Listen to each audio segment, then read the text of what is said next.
رانی کی اغوا کی رپورٹ درج کروانے نصف درجن سے زیادہ لوگ تھانے پہنچے تھے۔ ان دنوں میں سعید آباد کے تھانے میں تعینات تھا۔ یہ چھوٹا سا قصبہ مین روڈ سے لگ بھگ 1 میل کے فاصلے پر واقع تھا۔ آمد و رفت کے لیے تانگے اور بیل گاڑیاں استعمال ہوتی تھیں جو ایک نہر کے کنارے بنی سڑک پر رواں دواں رہتی تھیں۔ میں نے فوراً ان لوگوں کو اپنے کمرے میں بلا لیا۔ وہ گرمیوں کے دن تھے۔ جون کی آخری تاریخیں اپنے جوبن کی حدت سے علاقے کے ماحول اور فضا کو دہکا رہی تھیں۔ بعض اوقات تو حبس اس قدر بڑھ جاتا کہ سانس لینا دوبھر ہو جاتا۔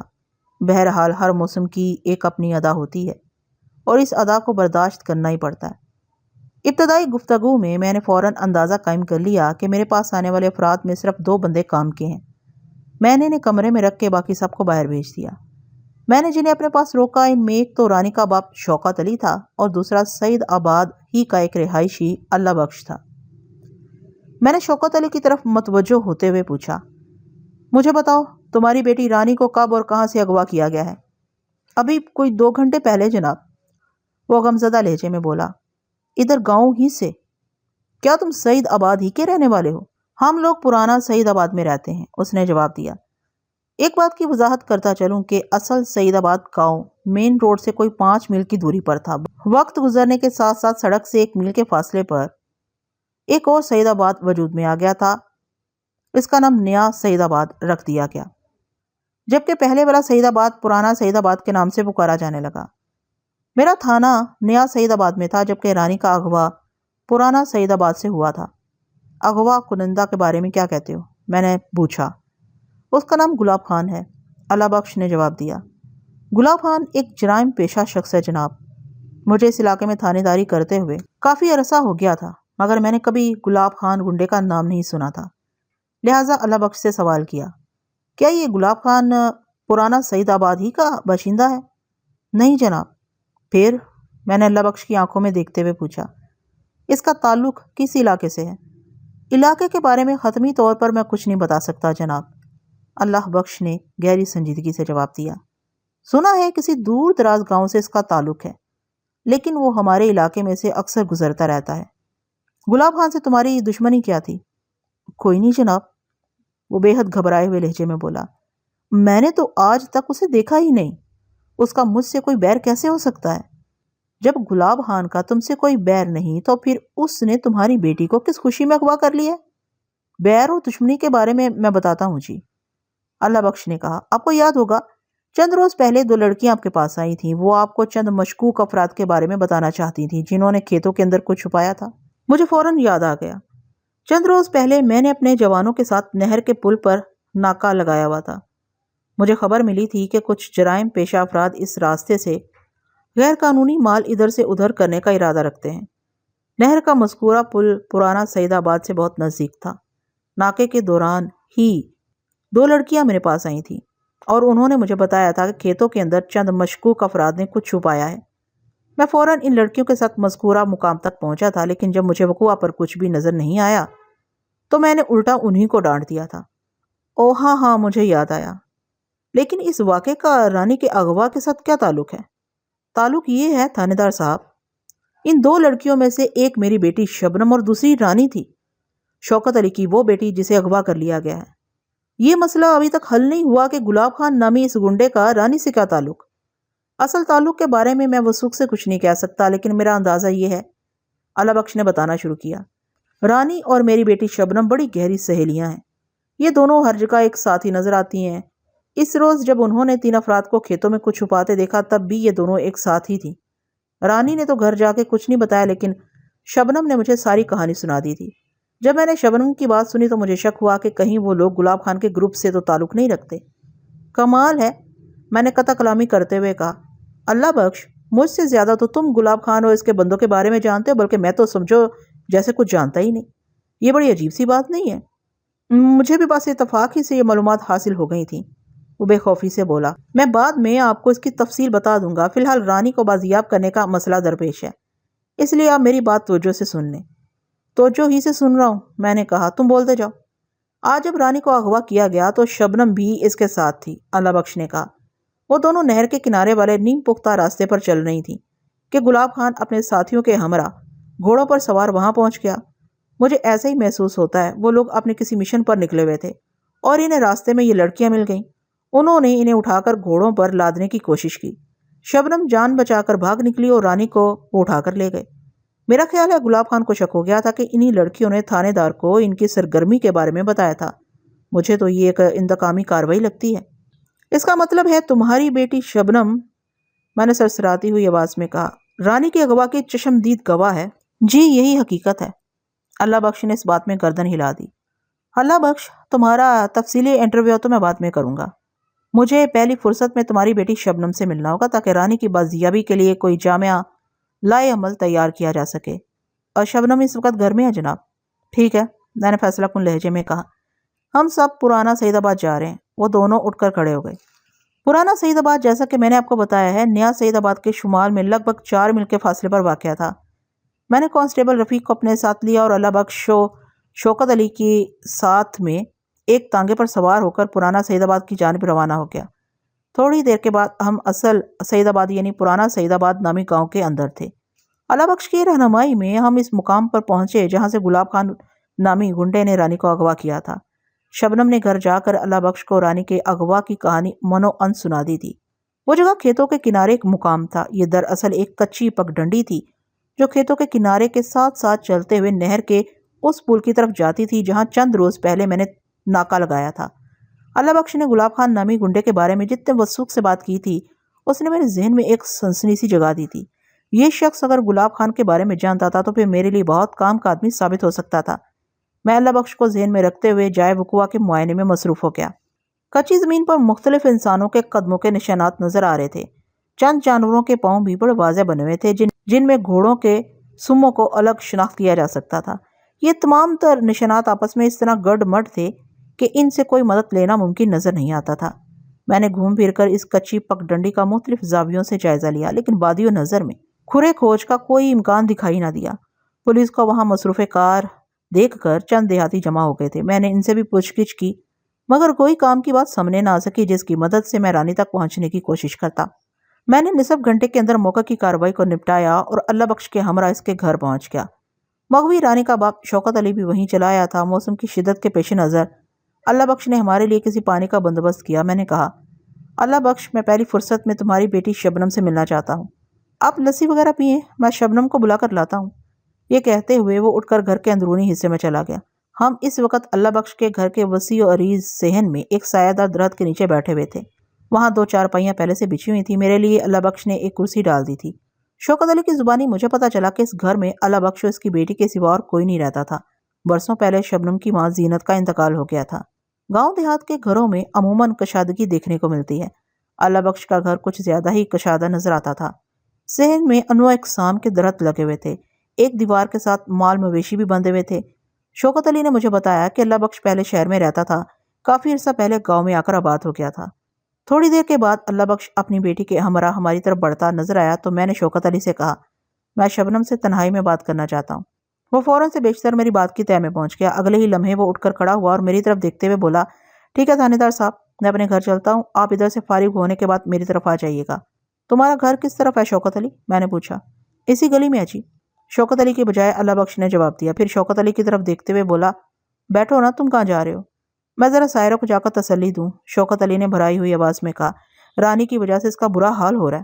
سائرہ رانی کی ماں کا نام تھا۔ شبنم کی طرح رانی بھی اپنے ماں باپ کی اکلوتی اولاد تھی۔ میں نے شوکت علی کی آنکھوں میں دیکھتے ہوئے کہا، شوکت علی، پریشان ہونے کی ضرورت نہیں، میں بہت جلد تمہاری بیٹی کو ڈھونڈ نکالوں گا اور ادھر سے فارغ ہونے کے بعد میں سیدھا تمہاری طرف ہی آ رہا ہوں۔ وہ مجھے سلام کر کے تھکے ہوئے قدموں کے ساتھ رخصت ہو گیا۔ شبنم اور اللہ بخش میرے سامنے چارپائی پر بیٹھ گئے۔ میں نے پہلی ہی نظر میں شبنم کو پہچان لیا۔ چند روز پہلے وہ اپنی سہیلی مغوی رانی کے ساتھ مجھ سے ملنے آئی تھی۔ شبنم متناسب القد، دبلی پتلی اور خوبصورت لڑکی تھی۔ عمر لگ بھگ 22 سال رہی ہوگی۔ اس کے چہرے پر سب سے نمایاں شے اس کی موٹی موٹی آنکھیں تھیں۔ وہ اپنی سہیلی کے اغوا پر خاصی افسردہ اور چپ چپ سی نظر آتی تھی۔ بیٹی، میں نے اس کی ہمت بندھاتے ہوئے نہایت ہی نرمی سے کہا، اگر تم مجھ سے تعاون پر آمادہ ہو جاؤ تو میں جلد از جلد تمہاری سہیلی کا سراغ لگانے میں کامیاب ہو سکتا ہوں۔ میں تعاون؟ اس نے اپنی موٹی آنکھوں میں الجھن بھر کر میری طرف دیکھا۔ ہاں، مجھے تمہارا تعاون چاہیے۔ میں نے سر کو اس باتی جنبش دی۔ رانی کو تمہارے سامنے اغوا کیا گیا ہے، تم ہی مجھے بتا سکتی ہو وہ کون لوگ تھے اور رانی کو کس طرف لے گئے ہیں؟ وہ کل 3 افراد تھے، گھوڑوں پر سوار۔ وہ سہمی ہوئی نظر سے میری طرف دیکھتے ہوئے بولی، میں نے انہیں پہلے کبھی نہیں دیکھا تھا، لیکن ان کی باتوں سے میں نے اندازہ لگایا ہے کہ یہ وہی لوگ تھے جنہیں چند روز پہلے ہم نے کھیتوں میں کچھ چھپاتے ہوئے دیکھا تھا اور آپ کو بتانے ناکے پر گئی تھی۔ ان کی کون سی باتوں سے تمہیں اندازہ ہوا کہ یہ وہی لوگ تھے؟ تھانے دار صاحب، چند روز پہلے جب میں اور رانی آپ کے پاس ان کی شکایت لے کر پہنچی تھی تو ہم نے بہت دور سے انہیں بڑے پر اسرار انداز میں کھیتوں کے اندر کچھ چھپاتے ہوئے دیکھا تھا۔ ان کے چہرے ہمیں واضح طور پر دکھائی نہیں دیے تھے۔ آج جب ہم دونوں سہیلیاں کھیتوں کے ساتھ ساتھ کچی پگڈنڈی پر چلتے ہوئے گاؤں کی طرف آ رہی تھیں تو 3 گھڑ سوار ہمارے نزدیک آ کر رکے۔ ان میں سے ایک ان کا لیڈر نظر آتا تھا۔ ان کی باہمی گفتگو سے میں نے اندازہ لگایا تھا کہ یہ وہی لوگ تھے۔ یہی تو میں جاننا چاہتا ہوں، انہوں نے ایسی کون سی باتیں کی تھی؟ وہ ایک گہری سانس کھینچتے ہوئے بولی۔ ہم پر نظر پڑتے ہی ان کے سردار نے طنزیہ لہجے میں کہا تھا، یہ تو وہی لڑکیاں ہیں جنہوں نے تھانے دار سے ہماری شکایت لگائی تھی۔ پھر کیا حکم ہے دادا؟ اس کے ساتھیوں میں سے ایک نے بڑے لفرانہ انداز میں پوچھا۔ دوسرا بولا، گلاب خان، ہم تو تیرے اشارے کے منتظر ہیں، اتنی خوبصورت کبوتریوں کو چھوڑنا کفران نعمت ہے۔ ٹھیک کہتے ہو۔ گلاب خان نامی اس گنڈے نے حریصانہ نظر سے ہماری طرف دیکھا اور تہمکانہ انداز میں اپنے ساتھیوں سے کہا، اٹھا لو ان دونوں کو، ڈیرے پر جا کر ان کا معائنہ کریں گے۔ ان گنڈوں کے حبیثانہ عزائم کا اندازہ ہوتے ہی ہم نے دوڑ لگا دی۔ رانی کی بدقسمتی کہ وہ ایک ناہموار جگہ پر پاؤں پڑنے سے منہ کے بل گر پڑی۔ بھاگنے کے دوران میں ہمارے درمیان کافی فاصلہ پیدا ہو گیا تھا۔ میں آگے اور رانی پیچھے تھی۔ اس کی چیخ کی آواز سن کے میں رکی تھی۔ میں نے دیکھا گلاب خان نامی گنڈے کے دونوں ساتھی رانی کو ڈنڈا ڈولی کر کے گھوڑے کے قریب لے گئے تھے۔ پہلے میرے ذہن میں آئی کہ مجھے آگے بڑھ کر رانی کو گنڈوں سے بچانا چاہیے، پھر خیال آیا کہ یہ کام میرے بس کا نہیں ہے، مجھے فوراً گاؤں والوں کو اس واقعے کی اطلاع دینا چاہیے۔ میں نے اندھا دھند گھر کی سمت دوڑ لگا دی۔ میں نے گھر پہنچ کر ابا کو رانی کے اغوا کے بارے میں بتایا۔ ابا نے پوری توجہ سے میری بات سنی اور گلاب خان کے ذکر پر یہ گہری تشویش میں مبتلا ہو گیا تھا۔ میں نے شبنم کے قریب ہی بیٹھے ہوئے اللہ بخش کی طرف معنی خیز انداز میں دیکھا۔ اللہ بخش کے ہونٹوں پر مجھے بڑی پر اسرار مسکراہٹ نظر آئی۔ اس مسکراہٹ میں گمبھیرتا بھی شامل تھی۔ میں اللہ بخش کو سٹینڈ بائی رکھ کر دوبارہ شبنم کی طرف متوجہ ہو گیا۔ پھر کیا ہوا؟ میں نے شبنم سے پوچھا۔ پھر میں اور ابا سیدھے رانی کے گھر پہنچے، وہ بتانے لگی۔ رانی کی اماں اور ابا کو اس واقعے کے بارے میں بتایا، پھر میں واپس گھر آ گئی اور ابا باقی لوگوں کے ساتھ آپ کے پاس تھانے چلا گیا تھا۔ تم نے اپنی سہیلی رانی کے گھر پر رکنے کی ضرورت محسوس نہیں کی؟ میں نے تیز نظر سے شبنم کی آنکھوں میں دیکھا۔ رانی کی ماں کو تسلی دلانے کی ضرورت تھی اور اس موقع پر تم سب سے زیادہ موزوں ثابت ہو سکتی تھی۔ میں فوراً واپس نہیں آئی تھی، وہ جلدی سے وضاحت کرتے ہوئے بولی۔ میں کافی دیر تک رانی کے گھر میں موجود رہی تھی، اس کے بعد ہی اپنے گھر آئی تھی۔ ویسے بھی رانی کا گھر مجھ سے تھوڑی دور ہے، وہ بھی اسی گلی میں رہتی ہے، میرا مطلب ہے رہتی تھی۔ جب جی چاہے گا میں دوبارہ وہاں چلی جاؤں گی۔ مجھے ان 3 افراد کے حلیوں کے بارے میں وضاحت سے بتاؤ جنہوں نے رانی کو اغوا کیا ہے۔ یہی سوال ابا نے بھی کیا تھا۔ وہ متذبذب نظر سے مجھے دیکھنے لگی۔ کوئی بات نہیں، میں نے پچکارنے والے انداز میں کہا، ایک بار مجھے بھی بتا دو۔ اگلے 2 منٹ میں شبنم نے گلاب خان اور اس کے ساتھیوں کے قد و کاٹ حلیوں کے بارے میں مجھے تفصیلاً بتا دیا۔ جائے وقوع سے گھر کی طرف آتے ہوئے تم نے کس کس کو رانی کے اغوا کے بارے میں بتایا تھا؟ راستے میں مجھے صرف ایک آدمی ہی ملا تھا، علی مراد۔ میرے سوال کے جواب میں شبنم نے بتایا، بس میں نے علی مراد ہی سے اس بات کا ذکر کیا تھا۔ تم نے جائے وقوع سے فوراً گھر کی سمت دوڑ لگا دی تھی؟ میں نے ٹھہرے ہوئے لہجے میں پوچھا۔ تمہیں یہ تو پتہ نہیں ہوگا کہ وہ گنڈے رانی کو کس طرف لے گئے تھے؟ اس نے نفی میں گردن ہلا دی، مطلب یہ کہ اسے اس بارے میں کچھ بھی معلوم نہیں تھا۔ میں نے مزید 2-4 سوالات کے بعد اسے فارغ کر دیا۔ اس کے باپ کی طرف دیکھتے ہوئے کہا، اللہ بخش، میں اب شوکت علی کے گھر جاؤں گا، تم علی مراد کو ڈھونڈ کر میرے پاس لے آؤ، میں اس بندے سے بھی پوچھ گچھ کرنا چاہتا ہوں۔ ٹھیک ہے جی، چلیں، اللہ بخش نے کہا۔ ہم اللہ بخش کے گھر سے نکل کر شوکت علی کے گھر کی جانب بڑھ گئے۔ اب تک کی ملاقات میں نے جو محسوس کیا تھا اس کے مطابق اللہ بخش بہت ہی گہرا آدمی نظر آیا تھا۔ میں فرصت میں اس کا تسلی سے انٹرویو کرنے کا ارادہ رکھتا تھا، خصوصاً گلاب خان کے حوالے سے۔ مجھے یقین تھا کہ وہ اس کے بارے میں بہت کچھ جانتا ہوگا۔ میں شوکت علی کے گھر میں لگ بھگ 2 گھنٹے تک موجود رہا اور گھما پھرا کر مختلف نوعیت کے سوالات کرتا رہا، مگر ایسا کوئی سرا ہاتھ نہیں آیا جسے تھام کر میں رانی تک رسائی حاصل کر سکتا۔ بظاہر یہی نظر آتا تھا کہ گلاب خان اور اس کے ساتھی انتقاماً رانی کو اٹھا کر کہیں لے گئے تھے۔ ان کا بس چلتا تو وہ شبنم کو بھی اپنے ساتھ لے جاتے۔ ان لوگوں کی باقاعدہ ان لڑکیوں سے کوئی دشمنی نہیں تھی۔ رانی ان کی وقتی خفگی کا نشانہ بن گئی تھی۔ اب تک کی ملاقات میں نے جو محسوس کیا تھا اس کے مطابق اللہ بخش بہت ہی گہرا آدمی نظر آیا تھا۔ میں فرصت میں اس کا تسلی سے انٹرویو کرنے کا ارادہ رکھتا تھا، خصوصاً گلاب خان کے حوالے سے۔ مجھے یقین تھا کہ وہ اس کے بارے میں بہت کچھ جانتا ہوگا۔ میں شوکت علی کے گھر میں لگ بھگ 2 گھنٹے تک موجود رہا اور گھما پھرا کر مختلف نوعیت کے سوالات کرتا رہا، مگر ایسا کوئی سرا ہاتھ نہیں آیا جسے تھام کر میں رانی تک رسائی حاصل کر سکتا۔ بظاہر یہی نظر آتا تھا کہ گلاب خان اور اس کے ساتھی انتقاماً رانی کو اٹھا کر کہیں لے گئے تھے۔ ان کا بس چلتا تو وہ شبنم کو بھی ساتھ لے جاتے۔ ان لوگوں کی باقاعدہ لڑکیوں سے کوئی دشمنی نہیں تھی، رانی ان کی وقتی خفگی کا نشانہ بن گئی تھی۔ آپ بھی سوچ رہے ہوں گے کہ میں گلاب خان اینڈ کمپنی کا تعاقب کرنے کی بجائے گاؤں میں ہی بیٹھا لوگوں سے پوچھ گچھ کرتا پھر رہا تھا۔ آپ ایسا سوچنے میں حق بجانب ہیں، کیونکہ آپ نہیں جانتے رانی کے اغوا کو جب تک کتنا وقت گزر چکا تھا۔ جی ہاں، جب مجھے رانی کے اغوا کی اطلاع دی گئی اس وقت اس واقعے کو لگ بھگ 1 گھنٹہ گزر چکا تھا۔ یہ میں کم از کم وقت بتا رہا ہوں، مجھے یقین ہے اس سے زیادہ وقت ہی گزرا ہوگا۔ ان حالات میں اندھا دھند کسی سمت دوڑ لگا دینا عقل مندی نہیں تھی۔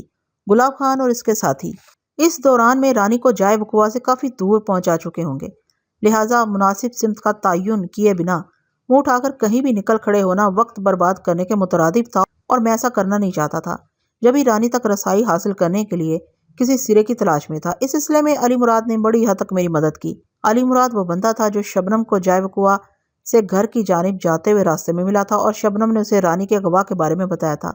میری ہدایت پر اللہ بخش علی مراد کو پکڑ کر شوکت علی کے گھر لے آیا تھا۔ علی مراد کی عمر 25 اور 30 سال کے درمیان رہی ہوگی۔ وہ واجبی سی صحت کا مالک ایک عام سا آدمی تھا۔ رسمی سوالات کے بعد میں نے اسے پوچھا، علی مراد، کیا تم نے ان گھڑ سواروں کو جاتے ہوئے اپنی آنکھوں سے دیکھا تھا؟ جی ہاں، وہ اس بات میں گردن ہلاتے ہوئے بولا۔ جب شبنم نے مجھے بتایا کہ رانی کو چند گنڈوں نے اغوا کر لیا ہے تو اس نے ایک جانب اشارہ بھی کیا تھا۔ جب میں نے اس کی طرف دیکھا تو مجھے اڑتی ہوئی دھول کے اندر دوڑتے ہوئے گھوڑے نظر آئے تھے۔ تم نے اغوا کنندگان کا تعاقب کرنے کی کوشش نہیں کی؟ جناب، یہ ممکن نہیں تھا، وہ بے بسی سے بولا۔ وہ لوگ اتنی دور نکل گئے تھے کہ میں طوفان کی رفتار سے بھاگ کر بھی انہیں پکڑ نہیں سکتا تھا، اس لیے میں نے ان کے پیچھے جانے کا خیال دل سے نکال دیا تھا۔ وہ رانی کو اٹھا کر کس طرف گئے تھے؟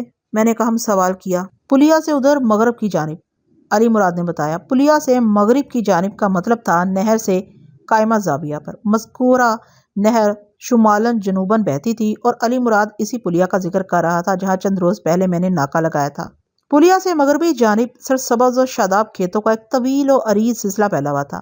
انہی کھیتوں کے بیچوں بیچ ایک کچا راستہ بنا ہوا تھا۔ رانی کو اغوا کرنے والے گھڑ سواروں نے فرار کے لیے وہی راستہ اختیار کیا تھا۔ میری معلومات کے مطابق اس راستے پر کوئی 8، 9 یا 10 میل آگے چاند نگر نامی ایک گاؤں پڑتا تھا۔ اگر اغوا کنندگان شرافت کا مظاہرہ کرتے ہوئے خط مستقیم میں گھوڑے دوڑاتے رہتے تو سیدھے چاند نگر پہنچ جاتے، گویا عارضی طور پر ہی صحیح اغوا کنندگان کی سمت کا تعین ہو گیا تھا۔ علی مراد کے پاس میرے لیے اور کچھ بھی نہیں تھا۔ میں نے 2-4 سوالات کے بعد اسے جانے کی اجازت دے دی۔ پھر میں نے شوکت علی کو اس کی بیٹی کی سلامتی اور باحفاظت واپسی کا یقین دلایا، اور اللہ بخش کو اپنے ساتھ لے کر رانی کے گھر سے باہر نکل آیا۔ باہر آ کر میں نے اللہ بخش سے کہا، تم ابھی میرے ساتھ تھانے چلو گے؟ تھانے؟ اس نے سوالیہ نظر سے مجھے دیکھا۔ وہ کیوں جی؟ تم سے مجھے بہت ضروری کام ہے اللہ بخش۔ مگر اس کے استفسار میں گھبراہٹ بھی شامل ہوگی۔ ڈرو نہیں اللہ بخش، میں نے اس کا ذہن صاف کرنے کی غرض سے کہا، میں تمہیں کسی جرم کے سلسلے میں تھانے نہیں لے جا رہا، بلکہ مجھے تم سے نہایت ہی ضروری باتیں کرنا ہے۔ اس کے چہرے پر اطمینان جھلکنے لگا۔ تھوک نگلتے ہوئے بولا، میں ذرا شبنم کو بتاؤں جی؟ ہاں ہاں، کیوں نہیں، میں نے کہا، یہ تو بہت ضروری ہے۔ اس نے ممنونیت بھری نظر سے مجھے دیکھا اور اپنے گھر کی جانب بڑھ گیا۔ تھوڑی دیر کے بعد میں اللہ بخش کانسٹیبل رفیق تانگے پر سوار ہو کر تھانے کی طرف جا رہے تھے۔ میں اللہ بخش کے ساتھ تانگے کی عقبی نشست پر بیٹھا ہوا تھا، جبکہ کانسٹیبل رفیق اور کوچوان اللہ رکھا اگلی نشست پر موجود تھے۔ اس دوران میں اللہ بخش سے بات چیت بھی جاری رکھے ہوئے تھا۔ اللہ بخش، تمہاری عمر کیا ہوگی؟ میں نے دھیمے لہجے میں سوال کیا۔ جناب، 50واں سال چل رہا ہے، وہ بڑے فخر سے سینہ پھلاتے ہوئے بولا۔ اگلے سال 50ویں میں چلا جاؤں گا۔ ماشاء اللہ، میں نے ستائشی نظر سے اس کی طرف دیکھا۔ اللہ جھوٹ نہ بلوائے، تم 40 سے زیادہ کے نہیں لگتے ہو، تمہاری صحت تو بڑی عمدہ اور شاندار ہے۔ وہ خوشی سے پھول گیا۔ میں نے پوچھا، اللہ بخش، تمہیں گھڑ سواری تو آتی ہوگی؟ جی ہاں، اس نے اس بات میں گردن ہلائی، بڑی چنگی طرح۔ آپ نے گھڑ سواری کے بارے میں کیوں پوچھا؟ اس لیے کہ اس کی ضرورت پیش آ سکتی ہے۔ میں کچھ سمجھا نہیں جناب۔ میں نے رانی کی تلاش کے سلسلے میں تمہیں اپنے ساتھ رکھنے کا فیصلہ کیا ہے۔ یہ تلاش چونکہ گھوڑوں پر سفر کرتے ہوئے جاری رکھی جائے گی، اس لیے تمہارا گھڑ سوار ہونا لازم ہے۔ کس سوچ میں پڑ گئے تم؟ میں نے اللہ بخش کو بغور دیکھتے ہوئے پوچھا۔ کوئی سوچ نہیں جناب، وہ وضاحت کرتے ہوئے بولا، بس یہ سن کر بڑا عجیب سا لگا کہ میں کسی مشن میں پولیس کی مدد کروں گا۔ میں نے مذاق نہیں کیا، بلکہ یہ ایک حقیقت ہے کہ میں رانی کی تلاش کے دوران میں تمہیں اپنے ساتھ رکھوں گا، میں نے ٹھوس لہجے میں کہا، لیکن پہلے تم اس راز سے پردہ اٹھاؤ گے کہ گلاب خان نامی اس گنڈے کو تم کیسے جانتے ہو؟ اس کے ساتھ ہی میں نے کنکھیوں سے اگلی نشست پر موجود کانسٹیبل رفیق اور کوچوان اللہ رکھا کی طرف دیکھا۔ ان دونوں کو میں نے ایک دوسرے سے باتوں میں مگن پایا۔ میں اللہ بخش کے ساتھ اطمینان سے باتیں کر سکتا تھا۔ میں نے کہا، شروع ہو جاؤ۔ وہ شروع ہو گیا۔ میں اللہ بخش نوجوانی کے زمانے میں سعید آباد کو خیر آباد کہہ کر شہر چلا گیا تھا۔ اس نقل مکانی کا فیصلہ میں نے بہت سوچ سمجھ کر کیا تھا۔ میں شہر میں سیٹ ہو کر شہری زندگی کا حصہ بن جانا چاہتا تھا۔ اس سلسلے میں مجھے کڑی محنت کرنا پڑی۔ میں نے بعض اوقات دن میں 20-20 گھنٹے بھی کام کیا۔ مختلف ملازمتیں بدلنے کے بعد میں نے اپنا کام شروع کر دیا۔ پھر تو سمجھو چل سو چل۔ اللہ تعالیٰ نے میرے کام میں برکت ڈالی اور میں ایک چھوٹا بزنس مین بن گیا۔ میں نے جوتوں کا ایک چھوٹا سا کارخانہ کھول لیا تھا۔ میرا بزنس دن دوگنی رات چوگنی ترقی کرتا چلا گیا۔ جب انسان کے پاس مال و دولت کی فراوانی ہو تو سب سے پہلے وہ اپنے لیے کسی ساتھی کی ضرورت محسوس کرتا ہے، اور شریف النفس مرد اپنی ساتھی بیوی کی شکل میں تلاش کرتے ہیں۔ میں نے بھی شادی کر لی۔ میری بیوی زینت بہت ہی سگڑ اور فرما بردار عورت تھی۔ وہ ہر طرح سے میرا خیال رکھتی تھی۔ شادی کے لگ بھگ 2 سال بعد میری بیٹی شبنم پیدا ہوئی، گویا ہماری زندگی مکمل ہو گئی۔ شبنم 5 سال کی تھی کہ ہماری زندگی میں ایک انقلاب نے دستک دی۔ ٹریفک کے ایک حادثے میں شبنم کی ماں زینت کا انتقال ہو گیا۔ یہ میرے لیے بڑی آزمائش کا وقت تھا۔ میں رفیق زندگی سے محروم ہو گیا تھا اور شبنم کائنات کی سب سے شفیق اور مہربان ہستی ماں کو کھو بیٹھی تھی۔ ہم دونوں باپ بیٹی نے اپنی اپنی سطح پر خود کو سنبھالنے کی کوشش کی، لیکن ناکام رہے۔ تھک ہار کر میں مشورے کے لیے اپنے ایک دوست کے پاس گیا۔ امیر علی، میں نے واپس گاؤں جانے کا فیصلہ کر لیا ہے۔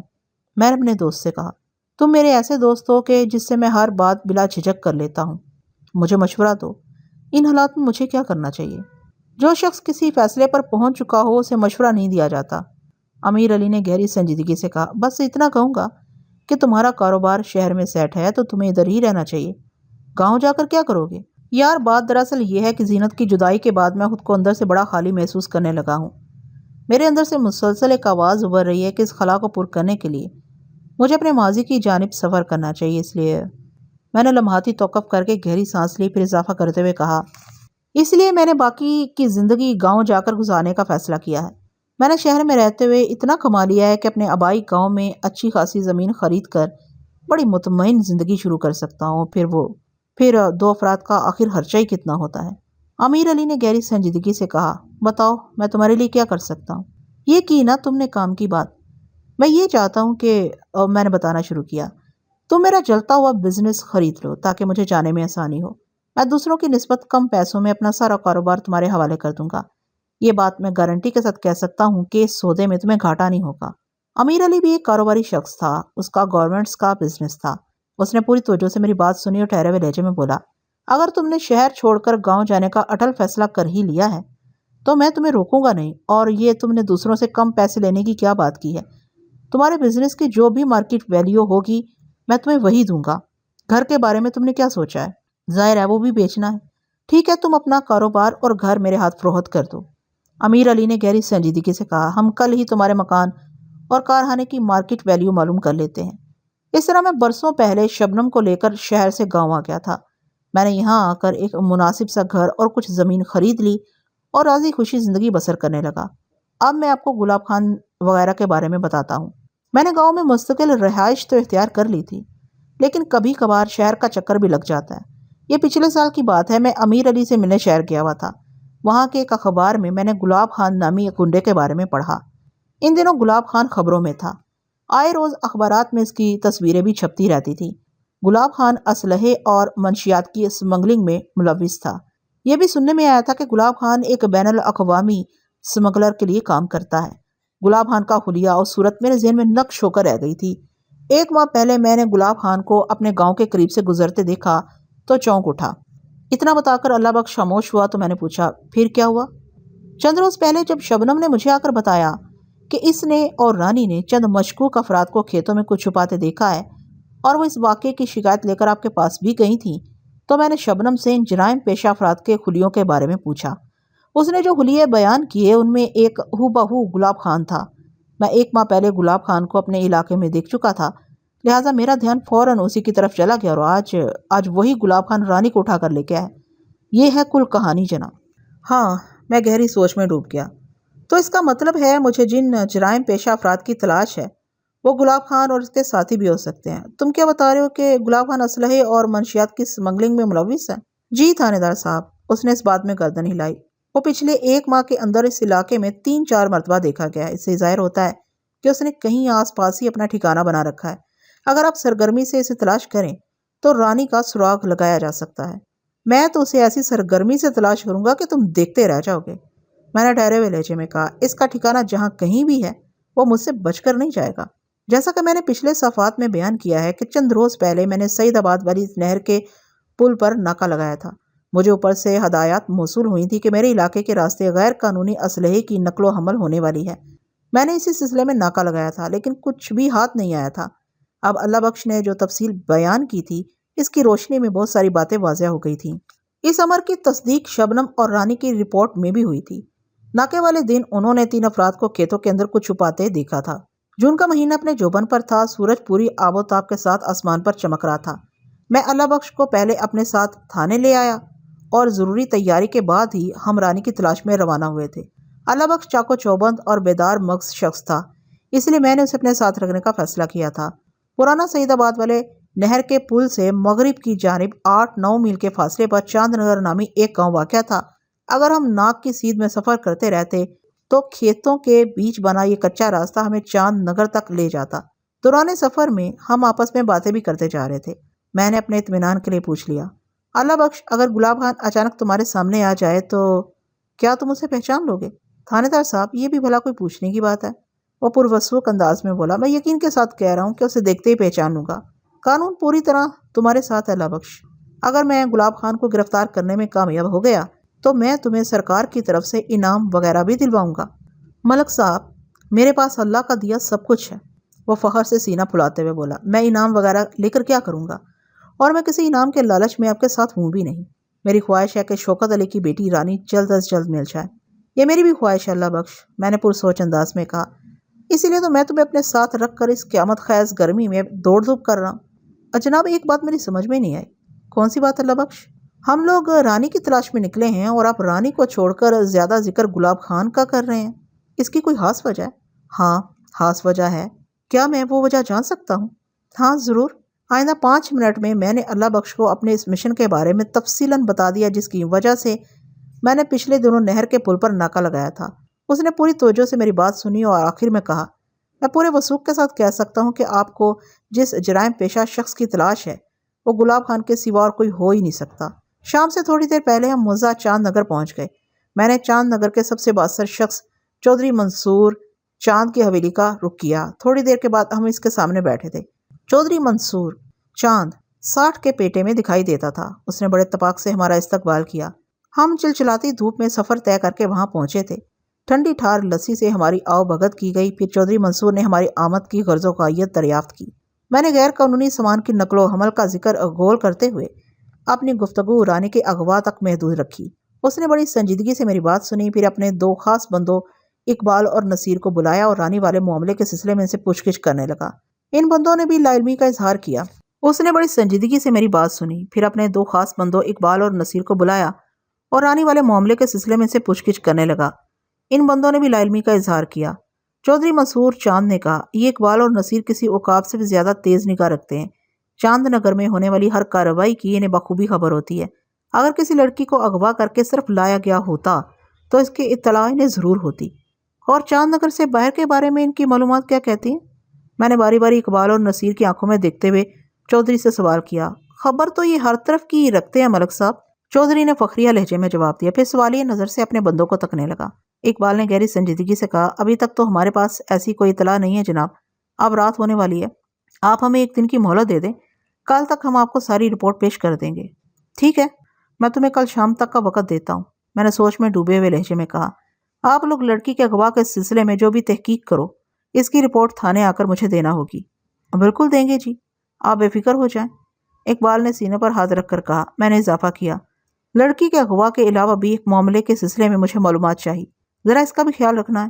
کون سا معاملہ جی؟ نصیر نے چونک کے پوچھا۔ چودھری بولا، ملک صاحب کیا کوئی اور بھی مسئلہ ہے؟ جی چودھری صاحب، میں نے ٹھوس لہجے میں کہا، مجھے پتہ چلا ہے کہ چند جرائم پیشہ لوگ اس راستے سے غیر قانونی سامان لے کر سعید آباد کے راستے آگے کہیں پہنچاتے ہیں۔ ان کے سرگنا کا نام گلاب خان ہے۔ کس قسم کا غیر قانونی سامان؟ چودھری کے استفسار میں تفتیش تھی۔ اسلحہ اور منشیات وغیرہ، میں نے بتایا۔ اوہ، چودھری گہری سانس لے کر رہ گیا۔ جہاں تک میرا ذہن کام کرتا ہے ہمارے گاؤں کے آس پاس سے تو اس قسم کا کوئی غیر قانونی کام نہیں ہو رہا جی، اس بات کی تو میں آپ کو گارنٹی دیتا ہوں۔ اقبال اور نصیر بھی بیک زبان ہو کر بولے، نہیں جناب، ایسا کوئی کام ہمارے روٹ پر نہیں ہو رہا۔ ویسے ہم اس بارے میں معلومات اکٹھی کر کے آپ تک پہنچائیں گے۔ شاباش، اور اس معاملے کو نہایت ہی خفیہ رکھنے کی ضرورت ہے، کسی کو کانوں کان خبر نہیں ہونی چاہیے۔ آپ بالکل بے فکر ہو جائیں تھانے دار صاحب، ہم ہاتھ پاؤں بچا کر یہ کام کریں گے۔ چودھری گہری سوچ میں ڈوبا ہوا تھا، میری طرف دیکھتے ہوئے بولا، ملک صاحب، چاند نگر سے آگے 10 میل کے فاصلے پر جمال پور واقع ہے اور سعید آباد سے آگے 6 میل کے فاصلے پر نور محل نامی گاؤں ہے۔ اگر آپ کی بات کو میں درست مان لوں تو اس کا مطلب یہ ہوگا کہ گلاب خان کا گروہ جمال پور سے نور محل کی طرف سفر کرتا ہے اور راستے میں ہمارا گاؤں چاند نگر اور سعید آباد آتے ہیں۔ میں غلط تو نہیں کہہ رہا؟ نہیں چودھری صاحب، آپ بالکل ٹھیک کہہ رہے ہیں۔ جلد از جلد اس معاملے کی حقیقت کھل کر سامنے آنا چاہیے۔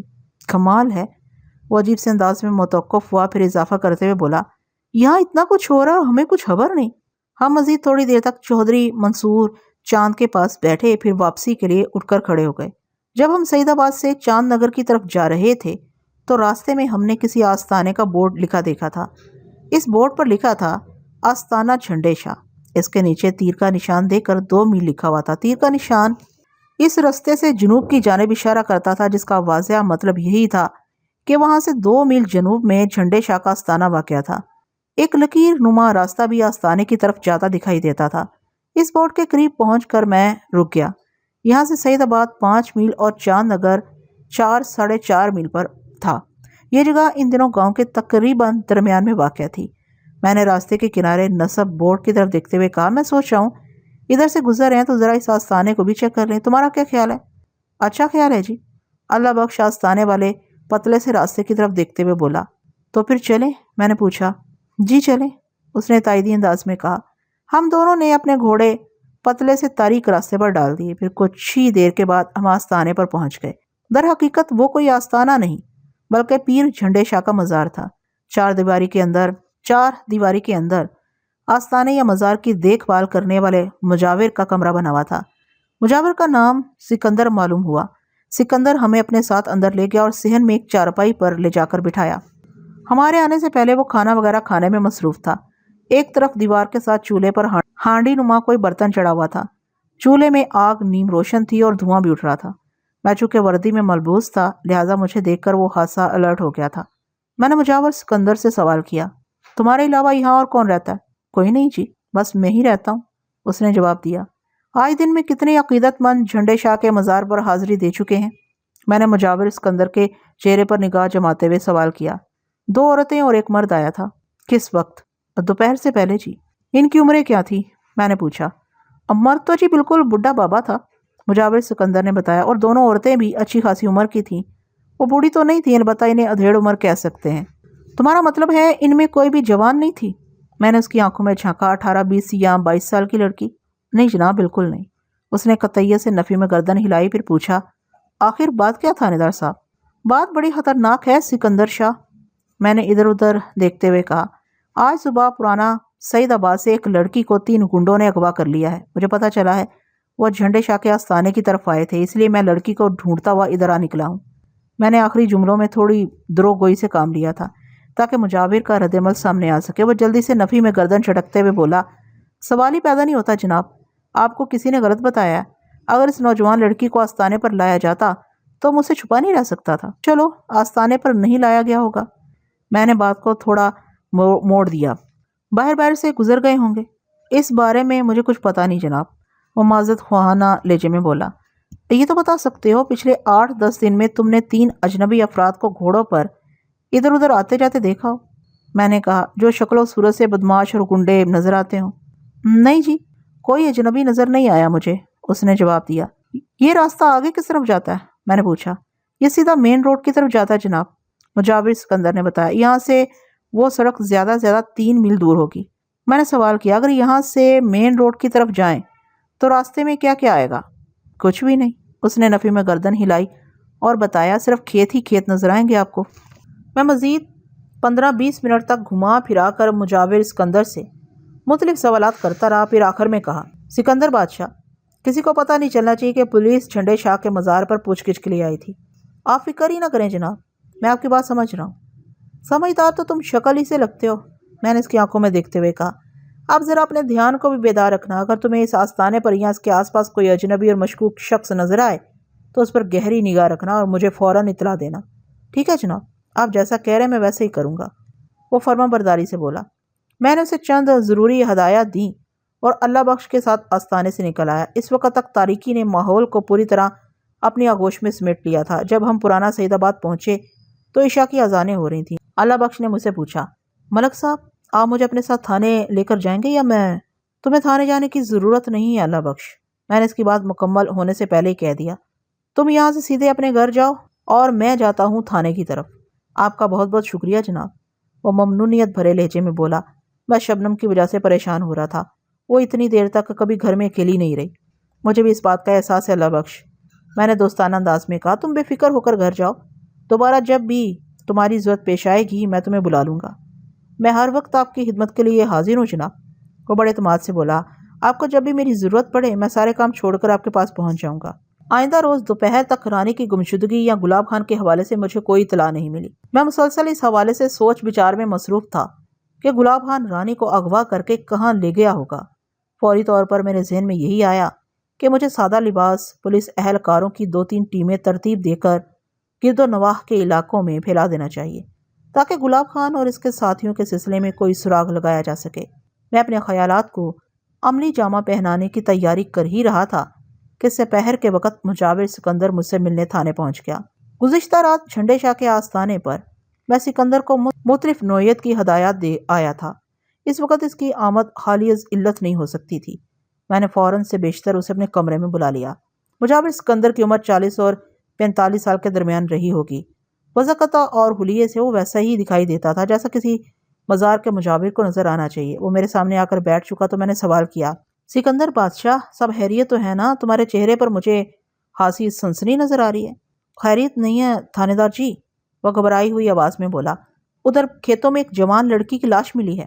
مجھے ایک جھٹکا سا لگا۔ کدھر؟ کن کھیتوں میں؟ میں نے سرسراتی ہوئی آواز میں پوچھا۔ تم کس جوان لڑکی کی بات کر رہے ہو؟ وہ میرے پے در پہ سوالات سے گھبرا گیا۔ لڑکی کون ہے یہ تو میں نہیں جانتا جناب، اس نے بتایا۔ ہو سکتا ہے یہ وہی لڑکی ہو جس کی تلاش میں کل رات آپ آستانے پر آئے تھے۔ آستانے سے کوئی آدھا میل دور کھیتوں کے اندر اس کی لاش پڑی ملی ہے۔ کیا لاش تم نے دریافت کی ہے؟ میں نے پوچھا۔ نہیں جناب، اس نے نفی میں گردن ہلائی۔ لاش کے بارے میں مجھے رفاقت اور رشیدہ نے بتایا تھا۔ یہ رفاقت اور رشیدہ کون ہے؟ میاں بیوی ہیں جناب، مجاور سکندر نے جواب دیا۔ یہ لوگ آستانے سے اوپر کی طرف ایک چھوٹے سے گاؤں نذیر کوٹ میں رہتے ہیں جی۔ ان کی شادی کو 10 سال ہو گئے ہیں، لیکن بیچاروں کی ابھی تک کوئی اولاد نہیں۔ وہ جھنڈے شاہ کے مزار پر دعا وغیرہ کے لیے آتے رہتے ہیں۔ سکندر نے موزہ نذیر کوٹ کی لوکیشن بتاتے وقت اوپر کی طرف کے الفاظ استعمال کیے تھے۔ جب میں نے اس کی وضاحت مانگی تو اس نے جو کچھ بتایا اس کے مطابق نذیر کوٹ جھنڈے شاہ مزار سے شمالی مشرق میں کوئی 2 میل کے فاصلے پر واقع تھا۔ یہ کھیتوں کے اندر آباد ایک چھوٹا سا گاؤں تھا۔ کیا تم نے رفاقت اور رشیدہ کی بات پر آنکھیں بند کر کے یقین کر لیا تھا یا جا کر لڑکی کی لاش کو دیکھا بھی ہے؟ میں نے پوچھا۔ میں نے ان کے ساتھ جا کر خود اپنی آنکھوں سے لڑکی کی لاش کو دیکھا سرکار، وہ مضبوط لہجے میں بولا۔ اس بدنصیب کی عمر 20-22 سال سے زیادہ نظر نہیں آتی، اسی لیے مجھے شک ہوا کہ کہیں یہ وہی لڑکی تو نہیں جس کے اغوا کے بارے میں رات آپ نے مجھے بتایا تھا۔ آپ کی طرف آنے سے پہلے میں نے ایک کام اور بھی کیا ہے۔ کیسا کام سکندر شاہ؟ میں نے رفاقت اور رشیدہ کو واپس نہیں جانے دیا۔ وہ ادھر آستانے پر ہی بیٹھے ہیں، جب تک میں نہیں جاؤں گا وہ آستانے سے ہلیں گے بھی نہیں۔ یہ واقعی تم نے بڑا لاجواب کام کیا سکندر بادشاہ۔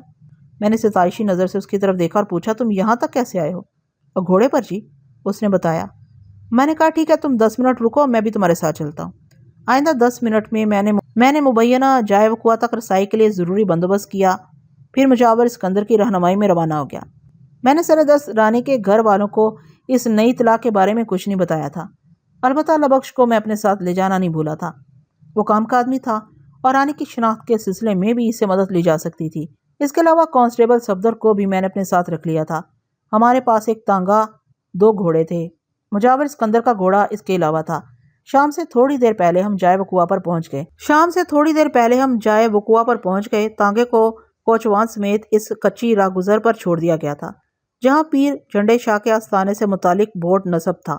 اس سڑک سے آستانے تک کا راستہ اتنا تنگ تھا کہ اس پر تانگا نہیں لے جایا جا سکتا تھا۔ میں اللہ بخش، صفدر، سکندر، رفاقت اور رشیدہ کے ہمراہ اس جگہ پر پہنچا جہاں کسی نوجوان لڑکی کی لاش دیکھی گئی تھی۔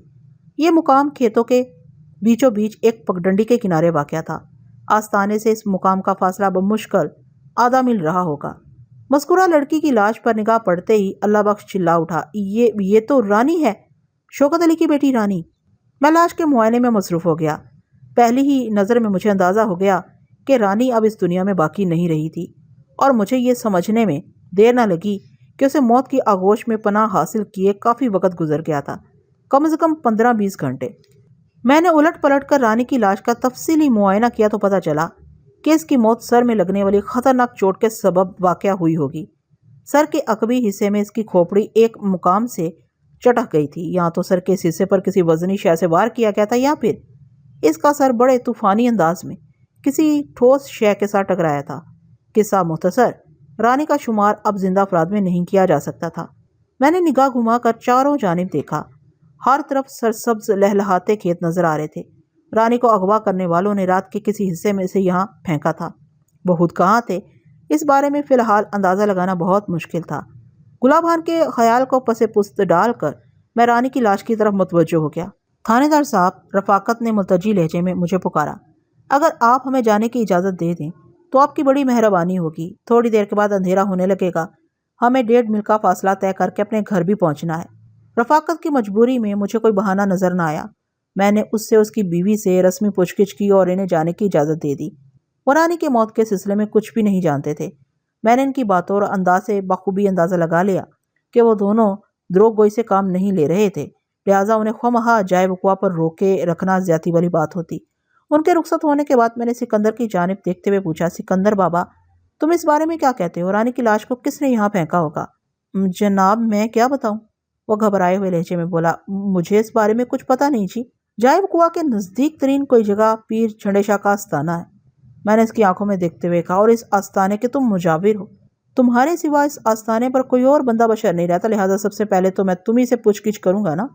جناب، کیا آپ مجھ پر لڑکی کے قتل کا شک کر رہے ہیں؟ وہ خوفزدہ انداز میں مجھے دیکھتے ہوئے بولا، آپ مجھ سے بڑی سی بڑی قسم لے لیں، مجھے اس معاملے کی کچھ خبر نہیں ہے۔ میں نے نہ تو تم پر رانی کے قتل کا الزام عائد کیا ہے اور نہ ہی کسی طرح کی قسم اٹھانے کی بات ہے۔ میں نے ایک لفظ پر زور دیتے ہوئے کہا، ایک قتل ہوا ہے۔ مقتول کی لاش تمہارے آستانے سے آدھے میل کے فاصلے پر پائی گئی ہے۔ آستانہ جائے وقوع سے قریب ترین جگہ ہے، لہٰذا تم سے پوچھ گچھ اور کڑی تفتیش کا تو حق بنتا ہے سکندر بادشاہ۔ جی۔ وہ جلدی سے اس بات میں گردن ہلاتے ہوئے بولا، آپ ضرور تفتیش کریں، مجھ سے جو بھی پوچھنا چاہیں وہ پوچھیں، میں آپ کی ہر خدمت کے لیے حاضر ہوں جناب۔ میں نے مختلف زاویوں سے گھما پھرا کر مجاور سکندر سے کوئی درجن بھر سوال کیے، لیکن اس کے جوابات میں مجھے کام کی ایک بات بھی نہ مل سکی۔ بالآخر ہم لوگوں نے جلدی جائے وقوع کی ضروری کارروائی کو نپٹایا اور رانی کی لاش کو ایک گھوڑے کی پشت پر لاد کر ہم آستانے کی جانب روانہ ہو گئے۔ جب ہم آستانے پر پہنچے تو شام کا سماں تھا، دھوپ رخصت ہو رہی تھی، لیکن ابھی تک فضا حدت سے دیکھی ہوئی محسوس ہوتی تھی۔ ہوا نام کو نہیں تھی، سانس لینا دشوار ہو رہا تھا، دم گھٹکی سی کیفیت طاری تھی۔ آستانے کے دروازہ نما گیٹ پر پہنچے تو میں نے مجاور سکندر سے کہا، میرا یہ آدمی، میں نے کانسٹیبل صفدر کی سمت اشارہ کرتے ہوئے اضافہ کیا، کچھ عرصے کے لیے اس آستانے پر قیام کرے گا، تمہیں کوئی اعتراض تو نہیں؟ جائے وقوع سے آستانے کی طرف آتے ہوئے میں نے صفدر سے تفصیلی بات کر لی تھی، اسے سمجھا دیا تھا کہ وہاں رک کر اسے کن چیزوں کا خیال رکھنا ہوگا۔ وہ میرے مقصد کو اچھی طرح سمجھ گیا تھا۔ نہیں جناب، مجھے کوئی اعتراض نہیں۔ مجاور سکندر نے باری باری مجھے اور کانسٹیبل صفدر کو دیکھتے ہوئے کہا، آپ کے سپاہی جی جب تک چاہیں آستانے پر رہ سکتے ہیں۔ میں نے کانسٹیبل سے کہا، صفدر، میں لاش کو لے کر جا رہا ہوں، تم ادھر ہی رکو گے۔ ٹھیک ہے ملک صاحب، وہ بڑی سعادت مندی سے بولا، جو آپ کا حکم۔ میں کانسٹیبل صفدر کو پیر جھنڈے شاہ کے آستانے پر چھوڑ کر اللہ بخش کے ہمراہ آگے بڑھ گیا۔ ہم نے رانی کی لاش کو تانگے میں ڈالا اور تھانے کی جانب روانہ ہو گئے۔ ہم پرانا سعید آباد پہنچے تو اللہ بخش نے مجھ سے کہا، ملک صاحب، اگر کوئی حرج نہ ہو تو شوکت علی کو اس اندھوناک واقعے کے بارے میں بتا دیں۔ حرج تو کوئی نہیں اللہ بخش، میں نے سوچ میں ڈوبے ہوئے لہجے میں کہا، لیکن رانی کی لاش فی الحال اس کے ورثاء کے حوالے نہیں کی جا سکتی، پہلے لاش کو پوسٹ مارٹم کے لیے اسپتال بھجوانا ہوگا۔ ٹھیک ہے جناب، آپ قانونی تقاضے ضرور پورے کریں، میں تو صرف اتنا چاہتا ہوں شوکت کو پتہ چل جائے کہ اس کی بیٹی کے ساتھ آخر ہوا کیا ہے۔ چلیں اتنا تو کیا جا سکتا ہے، میں نے کوچوان کو ہدایت کی۔ شوکت علی کے گھر کی طرف چلو بھائی۔ جوان اولاد کی موت کا غم کتنا ظالم اور رلا دینے والا ہوتا ہے، اس کا اندازہ لگانے کے لیے کسی اسپیشل قسم کی عقل و دانش کی ضرورت نہیں ہوتی۔ اس دکھ اور اذیت کو بخوبی سمجھا اور محسوس کیا جا سکتا ہے۔ شوکت علی کا گھر دیکھتے ہی دیکھتے ماتم کدہ بن گیا۔ میں نے پچھلی رات ہی رانی کی لاش کو پوسٹ مارٹم کے لیے سرکاری اسپتال بھجوا دیا تھا۔ ایک بات میں پوری یقین کے ساتھ کہہ سکتا تھا کہ مقتول رانی کے ساتھ کسی قسم کا غیر اخلاقی سلوک نہیں کیا گیا تھا۔ اگر وہ ایسے کسی ناخوشگوار تجربے سے گزری ہوتی تو میری عقابی نگاہ سے چھپا نہیں رہ سکتا تھا۔ میں نے رانی کی لاش کا بغور معائنہ کرتے وقت اس نقطے کو ذہن میں رکھا تھا۔ عموماً دیکھنے میں یہی آیا ہے کہ جب کسی لڑکی یا عورت کو اس طرح اغوا کیا جاتا ہے تو اس کے پیچھے اغوا کنندگان کا صرف ایک ہی مقصد ہوتا ہے، اور وہ یہ کہ مغوی کی عزت کا جنازہ نکالا جائے۔ لیکن رانی کے ساتھ ایسا کچھ بھی پیش نہیں آیا تھا۔ اس بات نے میرے ذہن کو بری طرح الجھا دیا تھا۔ ابھی تک جو معلومات مجھے حاصل تھیں، ان کی روشنی میں رانی اور گلاب خان اینڈ کمپنی میں کسی دشمنی کا سراغ نہیں ملتا۔ لہٰذا بڑے وثوق کے ساتھ کہا جا سکتا تھا کہ وہ لوگ محض اپنی عیاشی کا خیال سے رانی کو اٹھا لے گئے تھے۔ لیکن اس نوعیت کی کسی بےہودگی کے آثار بھی نہیں ملے تھے، اور رانی کی جان بھی چلی گئی تھی۔ یہاں سوال یہ اٹھتا تھا کہ رانی کی موت کا سبب یا اس کے قتل کا مقصد کیا تھا۔ اگر میں اس ایک سوال کا جواب تلاش کرنے میں کامیاب ہو جاتا تو باقی کے تمام مسائل خود بخود حل ہو جاتے۔ دوپہر سے پہلے میں نے حسب پروگرام دو اہلکار پر مشتمل 3 ٹیمیں تشکیل دیں اور انہیں خصوصی ہدایت کے ساتھ ارد گرد کے علاقوں میں پھیلا دیا۔ مجھے کبھی امید تھی کہ بہت جلد ان لوگوں کی جانب سے کوئی سودمند خبر سننے کو ملے گی۔ وہ ایک اداس اور تڑپا دینے والا دن تھا۔ گزشتہ رات پرانا سعید آباد میں یہ خبر عام ہو گئی تھی کہ رانی کو قتل کر دیا گیا تھا۔ رانی کے باپ شوکت علی نے اپنی مردہ بیٹی کی جھلک پچھلی رات ہی دیکھ لی تھی، اور آج صبح ہی وہ تھانے پہنچ گیا تھا۔ اس کے لبوں پر متعدد سوالات تھے۔ گزشتہ رات کی طرح اس وقت بھی میں نے اس کی ہمت بندھانے کی کوشش کی۔ شوکت علی، میری ہمدردیاں تمہارے ساتھ ہیں۔ میں تمہاری بیٹی کو واپس تو نہیں لا سکتا، البتہ یہ تم سے میرا وعدہ ہے کہ میں رانی کے موت کے ذمہ داروں کو بہت جلد گرفتار کر کے کیفر کردار تک پہنچاؤں گا۔ جناب، میری تو ایک ہی بیٹی تھی۔ جب رانی نہیں رہی تو ہمارے لیے کچھ بھی باقی نہیں رہا۔ اب اس کے قاتلوں کو سزا ملے یا جزا، اس سے کیا فرق پڑتا ہے؟ بہت فرق پڑتا ہے شوکت علی، میں نے گہری سنجیدگی سے کہا۔ یہ ایک نہایت سنگین اور شفاف حقیقت ہے کہ رانی کو زندگی کی طرف واپس نہیں لایا جا سکتا، لیکن اس کے قاتل کو قرار واقعی سزا دلوا کر بہت سی رانی جیسی معصوم لڑکیوں کی زندگیاں اور عزتوں کو محفوظ کیا جا سکتا ہے۔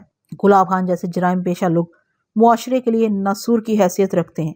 ان ناسوروں کو جڑ سے اکھاڑ پھینکنے کی کوشش کرتے رہنا چاہیے۔ شاید آپ ٹھیک کہہ رہے ہیں، وہ بجھے ہوئے لہجے میں بولا۔ میں نے کہا، شاید نہیں، میں یقیناً ٹھیک کہہ رہا ہوں۔ ایک بات تو بتائیں تھانے دار صاحب۔ وہ زخمی نظر سے مجھے دیکھتے ہوئے مستفسر ہوا۔ ہاں پوچھو، کیا بات ہے؟ میں نے کہا، میری رانی نے کسی گلاب خان کا کیا بگاڑا تھا جو اس کی زندگی چھین لی گئی؟ اس کے سوال میں بڑا درد تھا۔ ہم نے تو کبھی اس منحوس کا نام تک نہیں سنا۔ شوکت علی، میں نے اس کی آنکھوں میں دیکھتے ہوئے کہا، جب انسان کا نصیب ساتھ نہ دے رہا ہو نا تو ہر سیدھا قدم الٹا ہو جاتا ہے۔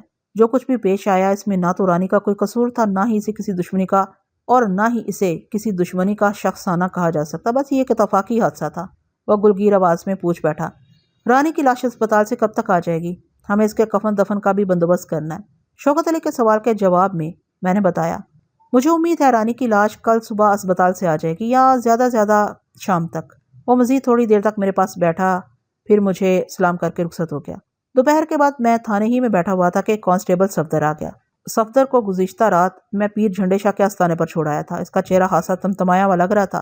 میں نے اسے فوراً اپنے پاس بلایا اور پوچھا، کیا بات ہے صفدر؟ لگتا ہے تم نے کوئی بڑا کارنامہ انجام دے ڈالا ہے۔ پتہ نہیں جناب، یہ کارنامہ ہے یا کچھ اور، وہ سرسراتی ہوئی آواز میں بولا، لیکن آج صبح میں نے جو کچھ دیکھا وہ ضرور آپ کے لیے دلچسپی کا باعث ہوگا۔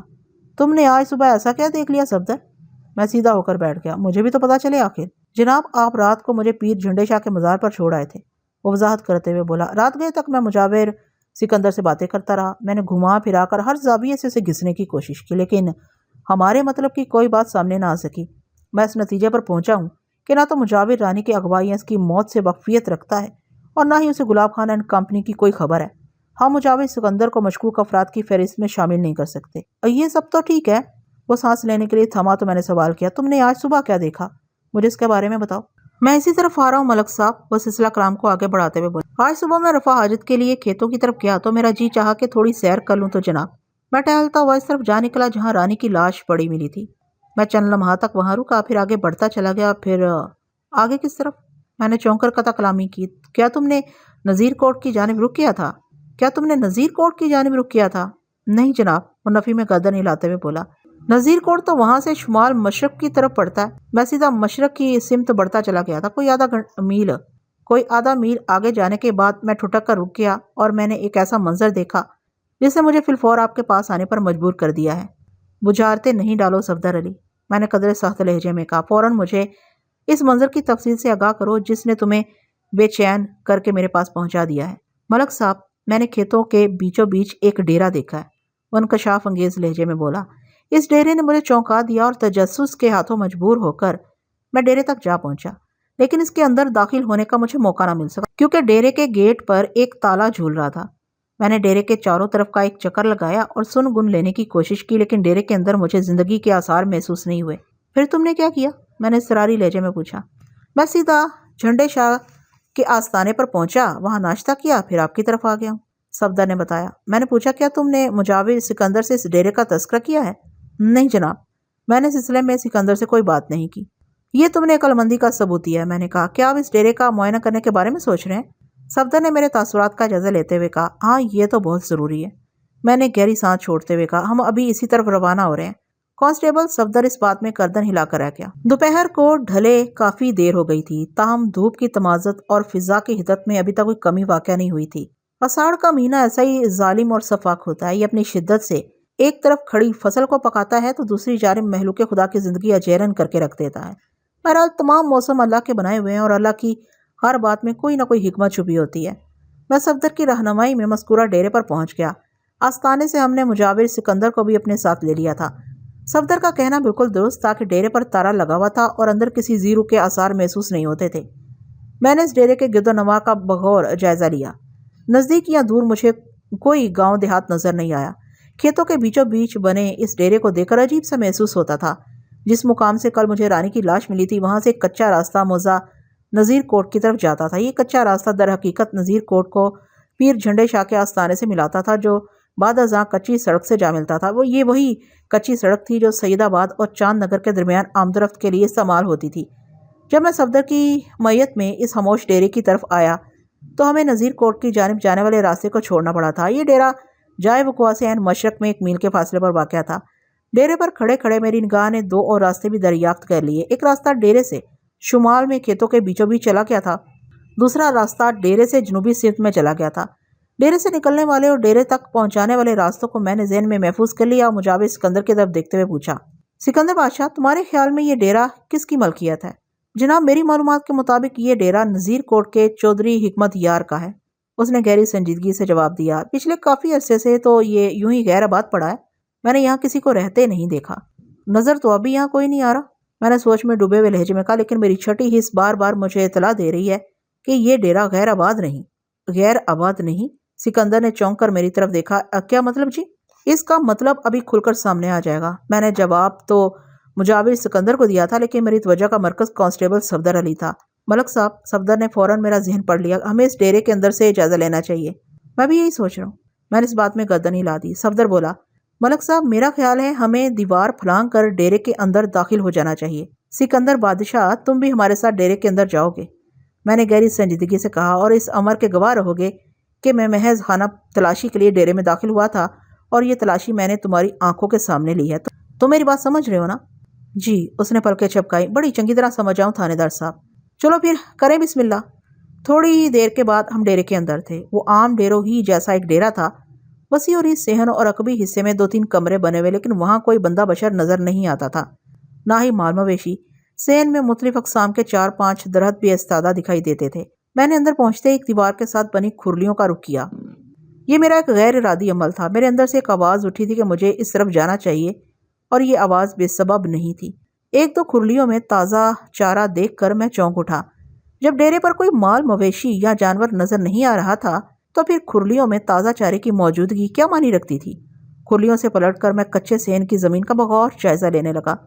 جلد ہی میں نے 3-4 گھوڑوں کے پاؤں کے نشانات کو ڈھونڈ نکالا، گویا وہاں 3-4 گھوڑے ادھر ادھر چلتے پھرتے رہے تھے اور کھرلیوں میں موجود چارہ بھی انہی گھوڑوں سے تعلق رکھتا تھا۔ میری چھٹی حس چیخ چیخ کر پکارنے لگی کہ گلاب خان اور اس کے ساتھیوں نے اس ڈیرے پر قیام کیا تھا اور وہ لوگ رانی کو اغوا کر کے بھی اسی ڈیرے پر لائے تھے۔ اس خیال کے ساتھ ہی میں ڈیرے کے عقبی حصے میں بنے کمروں کی طرف بڑھ گیا۔ مذکورہ کمروں کے دروازے بند تھے اور ان کمروں میں داخل ہونے سے پہلے ہی مجھے وہاں کسی کے قیام کے مزید آثار بھی مل گئے۔ کمروں سے متصل دیوار کے ساتھ 2-3 چولہے بنے ہوئے تھے۔ چولہوں کی کیفیت اور وہاں پڑے چند برتنوں کی حالت سے مجھے یہ اندازہ لگانے میں کسی دقت کا سامنا نہیں کرنا پڑا کہ وہ چولہے کچھ دیر پہلے زیر استعمال رہے تھے، جس کا واضح مطلب یہی تھا کہ وہاں کچھ لوگ ٹھہرے تھے۔ ہم نے تھوڑی سی کوشش کر کے بند کمروں کو کھول لیا۔ ایک کمرے میں ٹوٹا پھوٹا مختلف نوعیت کا سامان بھرا ہوا تھا۔ باقی دونوں کمروں کی حالت سے لگتا تھا وہ ڈیرا غیر آباد نہیں تھا۔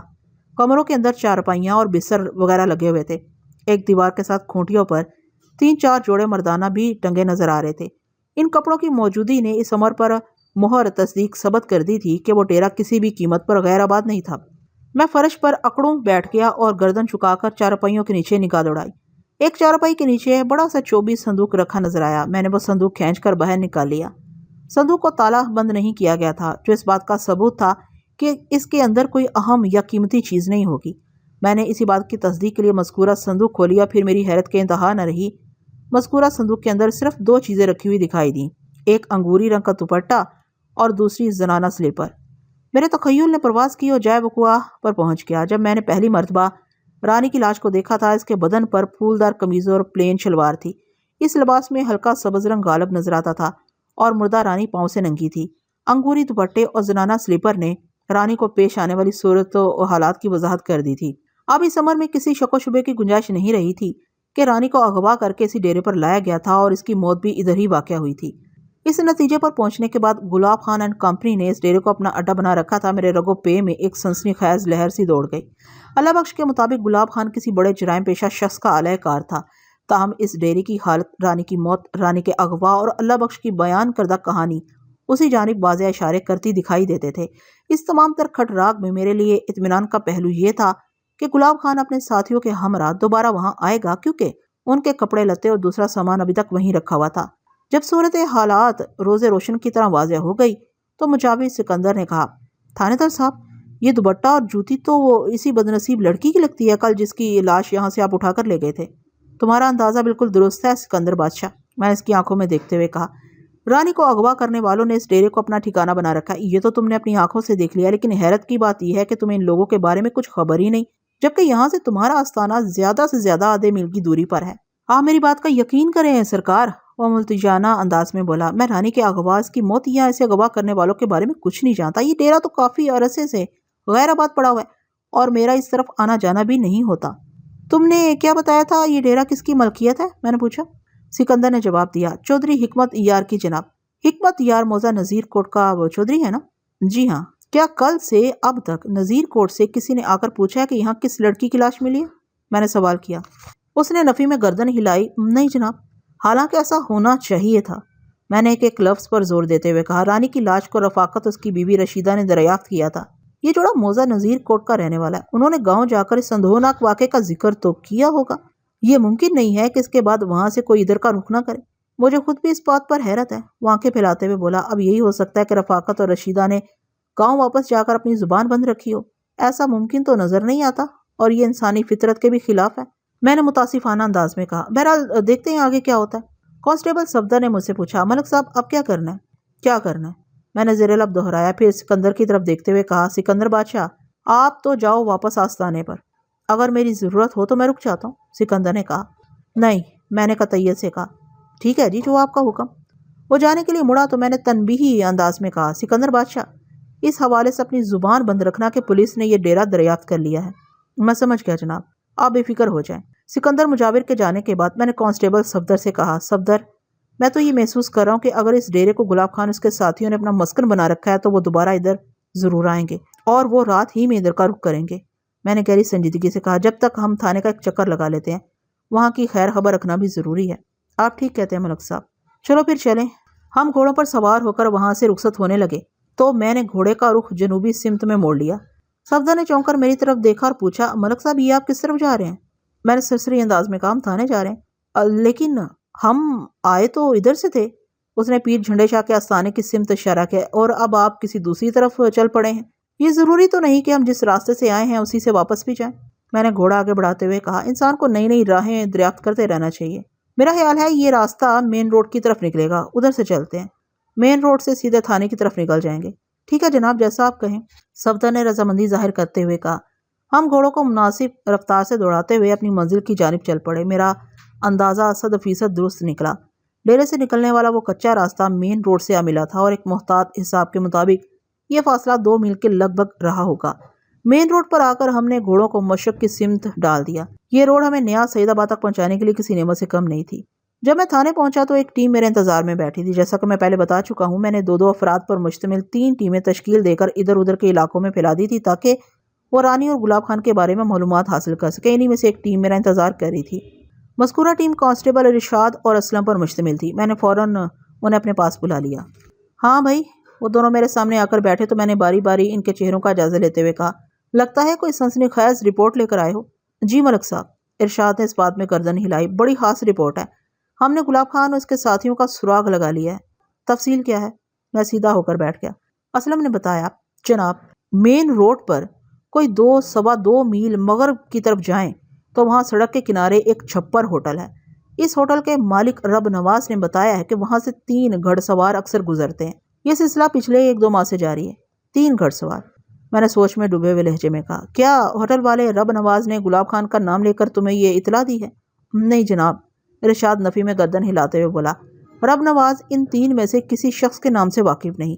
موجودہ حالات کی روشنی میں یہ تو ہمارا اندازہ ہے کہ وہ گلاب خان اور اس کے 2 ساتھی ہو سکتے ہیں۔ یہ 3 گھڑ سوار کس طرف سے آتے ہیں اور رب نواز کے ہوٹل کے قریب سے گزر کر کدھر کو جاتے ہیں؟ میں نے اضطراری لہجے میں دریافت کیا۔ رب نواز نے اس بارے میں کچھ بتایا ہے؟ ہم نے بہت محتاط انداز اختیار کرتے ہوئے رب نواز کو کریدا ہے۔ اسلم نے میرے سوال کے جواب میں بتایا، اس کے مطابق وہ لوگ مین روڈ پر مغرب کی طرف سے آتے ہیں اور اس کے ہوٹل سے بائیں جانب ایک کچے راستے پر مڑ جاتے ہیں۔ یہ راستہ مین روڈ سے شمال میں کسی طرف جاتا ہے۔ میرے ذہن میں روشنی کا ایک تیز جھماکا سا ہوا۔ متروکہ ڈیرے سے واپسی کے سفر میں جب ہم مین روڈ پر پہنچے تھے تو میں نے وہاں سڑک کے کنارے ایک چھپر ہوٹل دیکھا تھا۔ کانسٹیبل اسلم یقیناً اسی ہوٹل کا ذکر کر رہا تھا۔ ہم لوگ ڈیرے سے جنوب میں آئے تھے اور وہ گھڑ سوار مین روڈ سے شمال کی جانب جاتے تھے، یعنی ایک ہی بات تھی۔ کیا تم لوگوں کی پوچھ گچھ سے ہوٹل کے مالک رب نواز کو کسی قسم کا شک تو نہیں ہوا؟ میں نے ایک کے بعد دیگرے دونوں کے چہروں کے تاثرات کا جائزہ لیتے ہوئے سوال کیا۔ نہیں جناب، بالکل نہیں، ارشاد بڑے اعتماد سے بولا، ہم نے بڑی ہوشیاری سے کام دکھایا۔ اب تم دونوں یہاں سے سیدھے رب نواز کے ہوٹل کی طرف جاؤ گے۔